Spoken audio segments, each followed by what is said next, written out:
കേരള ലത്തീൻ സഭ മെത്രാന്മാരുടെ കൂട്ടായ്മയായ KRLCBCയുടെ media commission ചെയർമാനും സഭയുടെ ഔദ്യോഗിക മുഖപത്രമായ ജീവനാഥത്തിന്റെ എപ്പിസ്കോപ്പൽ ചെയർമാനുമായി Kottappuram bishop doctor Ambrose Puthenveettil നിയമിതനായി. KRLCBCയുടെ യോഗത്തിലായിരുന്നു തീരുമാനം.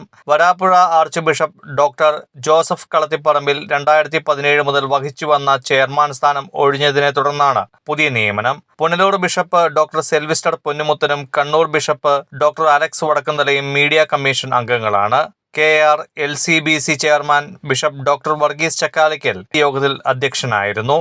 12 രൂപതകളെ പ്രതിനിധീകരിച്ച് ബിഷപ്പുമാരും ലത്തീൻ സഭയുടെ ഉന്നതാധികാര സമിതിയായ കേരള റീജിയൻ ലാറ്റിൻ കാത്തലിക് കൗൺസിലിന്റെ general secretary reverend doctor Jiju George അറക്കത്തറയും സന്നിഹിതനായിരുന്നു. Kottappuram രൂപതയുടെ 3ാമത്തെ മെത്രാനാണ് ഡോക്ടർ അംബ്രോസ് പുത്തൻവീട്ടിൽ. 2023 നവംബർ 30 നിയമനം. 2024 ജനുവരി 20 കോട്ടപ്പുറം സെന്റ് മൈക്കിൾസ് കത്തീഡ്രൽ അങ്കണത്തിൽ സംഘടിപ്പിച്ച ചടങ്ങിൽ മെത്രാഭിഷേകം സ്വീകരിച്ച് സ്ഥാനാരോഹിതനായി. പള്ളിപ്പുറം മഞ്ഞുമാത ബസിലിക്ക ഇടവകയിൽ പുത്തൻവീട്ടിൽ പരേതനായ റോക്കിയുടെയും മറിയത്തിന്റെയും മകനാണ്.